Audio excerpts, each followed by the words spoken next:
The shorts want you to think that Qlgn is a dead stock, but are they correct, or is this a ticker which can potentially recover all the way upwards of the $6 levels to the $7 range once again? What's up, trading friends? Welcome back to another no BS non-biased price prediction video. Today, we're discussing Qlgn from three different lenses: the why, the what, the where. The why, we're going to be doing a catalyst breakdown. The what, we're going to be doing a stock analysis, not a company analysis, a stock analysis, which later today I will differentiate between the two. Then the where, I'm going to be telling you guys where to get in, where to get out. So without further ado, let's get into it. Let's get breaking down the news. Now, when it comes to the news, the company did actually have some solid news today regarding a patent, right? They were granted a patent for their product, right? Now, the problem is, right, unfortunately, companies being awarded patents is really not the sexiest catalyst out there. Therefore, it doesn't really rank as an amazing catalyst. It is a good catalyst though, right? But it's not an amazing catalyst. Like, now imagine, and it's all in comparison, right? This is all in comparison to other catalysts that companies could have that could go ahead and actually could drain the volume out of what was the ticker? I'm lost. Qlgn, and bring it into the other tickers, right? Because at the end of the day, what you guys need to understand is that especially early morning, volume is going to play a major role as to what the heck happens regarding these companies, right? And if their volume is not there, then guess what happens? The stock's just selling off. And imagine kind of like and we'll talk about this analogy later, but a balloon, right, that has holes in it, right? And you're trying to blow into this balloon, but it's never going to get full. Why? Because it's leaking, right? It's leaking. It's like a leaky bucket, right? So let's get talking about the company now, right? Or the stock rather, right? Now, why do I say the stock and not the company? Because the stock and the company are the same thing, right? And I think that so many people, when it comes to doing stock analysis, they get caught up on doing company analysis. They're here looking at PE ratios. They're here looking at, percentage of growth annually. They're here looking at this. They're here looking at that, right? All these things are absolutely irrelevant when it comes to a trading perspective, right? You guys need to understand that you are a trader, not an investor. Therefore, the criteria for success of a given ticker for you is completely different than a criteria for success of an investor. Good? All right, now let's talk about what are the things which I look for when it comes to trading or stock analysis. So the first thing I want to look for is going to be volatility, right? What do I base volatility off of? I base volatility based off of the float of the company and also the market cap. Now, why do I use both of those, the float and the market cap? Because the float sometimes can be misleading regarding how volatile the ticker is. For example, imagine a company which only has 100 shares, but each share costs $1,000. Now, imagine a company with 1,000 shares where each share costs $2. Which one do you think is going to be more volatile?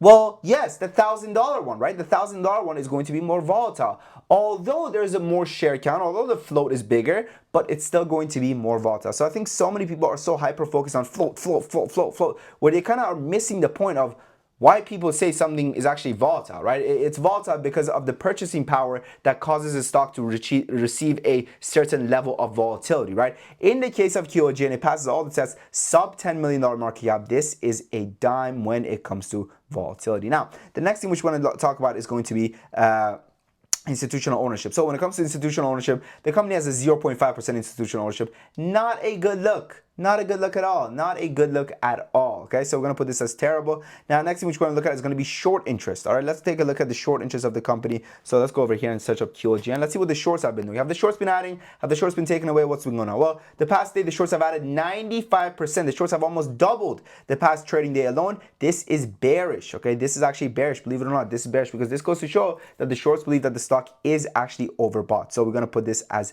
terrible as well. Now, the next thing which we want to talk about is going to be the probability of them rug pulling us, right? Probability of dilution. That's right, my friends, dilution, an offering, a public offering, or just behind closed doors, exercising of previous warrants, okay? Previously, offered warrants. So with that said, what do we look for when it comes to anticipating dilution, right? And I think that this is one of the things that destroys a lot of traders, that they have no clue, right? It's like a silent killer when it comes to traders. And I'm here to tell you guys, right, spoiler alert, the red that you saw over here, a lot of it had to do with the company doing dilution, okay? Now, what are the things which we look for when it comes to anticipating dilution and understanding whether or not a company is doing dilution or not? The first thing which we look for is going to be, hey, is this a company which actually has the motives to dilute? AKA, are they broke? Are they poor? What does their financials look like right now, right? And this is where financials actually come into play, not from a growth anticipation and growth projection perspective, but from a how much money does this company have right now? Like, can they keep the lights on, or do they need to dilute, or freaking say they're bankrupt? What's going on? Well, in the case of Qlgn, the numbers I'm about to show you are based off of their most recent SEC filings, which I went digging after. So the company right now has negative $2.3 million in the bank, and their operating expenses are $1.58 million every single month, leaving them with negative 4.4. I don't know why it says negative 4.4. It should just be really zero. They got no money. They got no money. They have negative $2.3 million in the bank. Do you understand what that means? That means if something is free, they can't afford it. That's what that means, all right? It's the worst. It's the freaking worst, all right? So for their cash, we're going to go over here and put their cash as terrible. Now that we've understood, okay, well, they have the motivations of diluting. Do they have the history of dilution, right? Is this company historically dilutive? Uh-oh, would you look at that? The past 3 years, their outstanding shares has more than doubled. So the supply, remember, the stock market is supply and demand, right? When supply is limited and demand increases, prices go up. Congratulations, shake my hand. Good job, you're so smart. Hit the thumbs up button.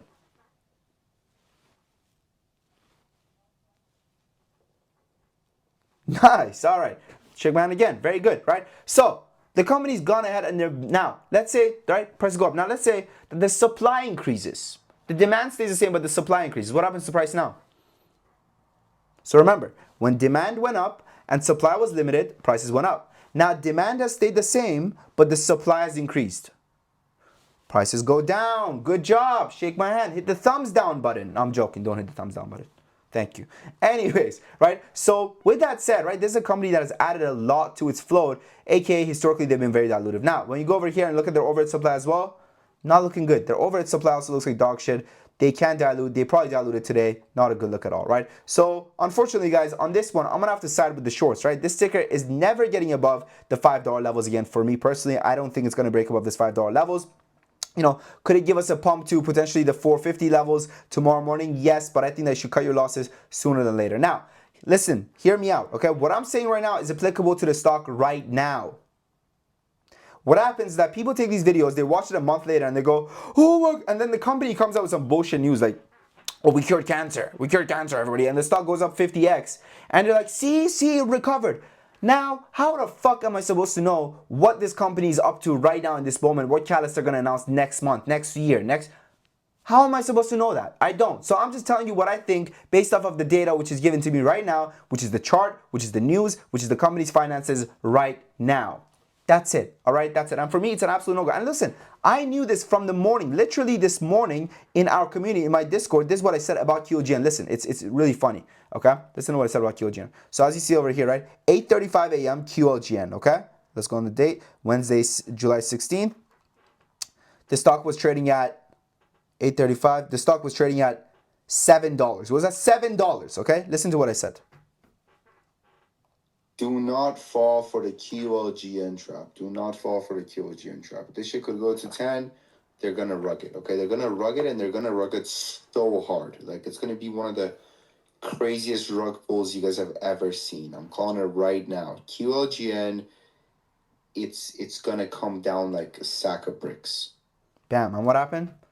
Indeed, it came down like a sack of bricks, right? Now, listen, if you guys want access to all this information over here, and you guys also want to trade alongside me every single day, right? Day in, day out, get access to my day trade alerts, swing alerts, option alerts, day trade alerts, swing alerts, option alerts, even our crypto plays. Check out our community. Check out the Discord. It comes with a 7-day free trial, guys, and a 30 days money back guarantee. You heard that right. 7-day free trial. The 7 days are literally free, and then 30 days money back guarantee. Okay? And you can cancel for any reason and get a full refund. We have over 400 members, guys, coming back month after month. I'm not going to waste your time, but if you're serious about trading, just give it a shot. I promise you won't regret it. I'm going to scroll down a little bit. You guys can pause it and see what people have said. You know, maybe pause it and read that, right? And then look at this, right? This was literally like today, like freaking 30 minutes ago. I posted that. My man brought in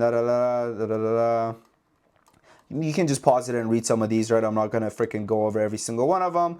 But yeah, you know, we've been doing good. We've been doing good, okay? God bless. God bless, God bless. Anyways, give it a shot. The link is in the comment section and description. I appreciate you guys. Thank you for watching. Happy Wednesday in trading. Your boy Sam from Top Academy. Oh, one more thing. Right now, the next 10 people that join also, they get access to this for a 50% discount. Our Discord is on a massive sale, 50% sale, exclusive to the next 10 members that join. I added 10 more spots. Check it out. Don't miss out. Your boy Sam from Top Academy.